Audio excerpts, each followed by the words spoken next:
Welcome back from the break, and we were talking about social entrepreneurship, and just before you left, we were talking about Jacques Chirac's dog who bit him. And as I was saying during the break that I thought it would be some killer Rottweiler, because I'm petrified of Rottweilers. You know, they seem to be trained to kill and eat human beings. And it was a French poodle. I was like, my God, how do you also, as people who are in this industry, I mean, do you ever look at these things and say, where are we? I mean, how far do you ever lose sight of where you have to go because there is so much to do? That's, I think, the training that private sector has given us. Yeah. To be more structured, objective oriented. The development sector, the NGO sector is doing a great job. We're not here to pinpoint where the problems are. We're just here to actually give a support structure to the add value to the existing structures, and that's all. There is a huge gap, and this is Marine's favorite topic to actually identify those gaps. I'll give it to Marine. Now, I feel that all such inferences are very personal, you know, and at the end of the day, I would like to believe that in the next, they say that once you've crossed 30, half of your life is practically gone. So you're living in the final, you know, 20 to 30 years. I'd like to believe that in that, I'd like to start focusing less on what others are doing wrong and try to maybe focus on what I can do right, you know. And this is what I've learned. I'm not going to say that this is what the private sector trains you. I mean, if you generally look at the women or the developing world, we're very robust, you know. But as a nation, we're very strong. Dealing with our culture and society, you're pretty robust as well, the mentalities. Absolutely. And I feel that you were talking about how this thought is changing. It's not just in Pakistan. I mean, the first social entrepreneurs were probably, you go back into history. I was telling, we were talking this morning that maybe Jean-Baptiste, you know, going down 2 centuries.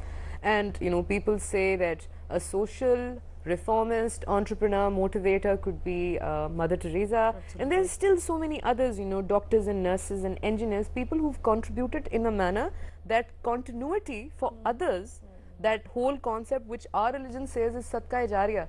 Now, how do you say that social entrepreneurship is a new term? You have to be economically viable yourself. I think the shift that is coming in globally is that doing social work in today's world with the amount of complexities requires multi-level intervention, multi-level awareness in people across society.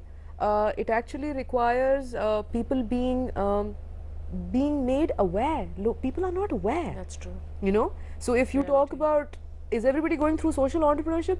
People are, and they don't even know it. How do we make people more aware, though? Because that's a very important point, that how do you even start, how do you instigate that?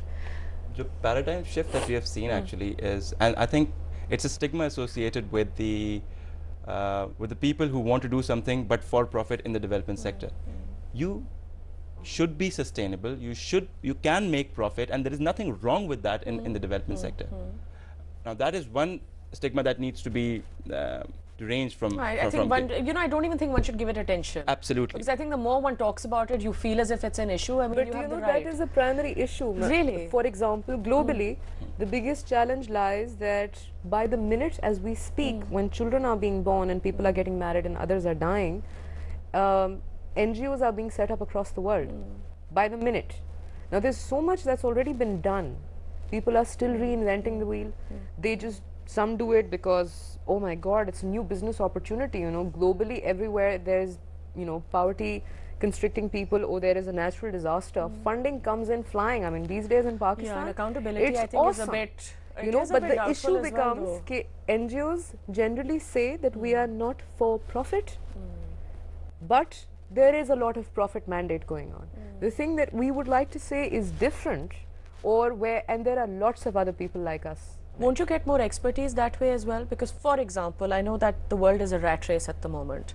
But like as we were saying earlier, if people contribute their time or volunteer their time, the world just is developing in that direction, that even though you're doing well in your careers, the incentive of making a little extra money we will be is always a push for other experts who will come in and say, okay, I'll give you my Saturdays. You know, this is what I'm good at. Absolutely. And I have the option to do it for free, but if I'm getting a couple of thousand out of it, then, you know, okay. The biggest complaint that the development sector has is the quality of talent and the people and their energies are non-existent. Now, one of the reasons is because the remuneration and the incentives are not good enough. So if you have good incentive plans, if you've got good incentive support structures, the quality of talent and quality of people would be improved, you know, along with side. Okay, to make this even more worthwhile for the viewers, for example, I'm sitting here conversing with the two of you. If I want to join you guys, if I want to approach you guys and say, okay, I have this certain expertise or I have this certain reach, you know, what can I do for you? How does that work? Because, I mean, for people who are out there, I mean, you know, how do we contribute?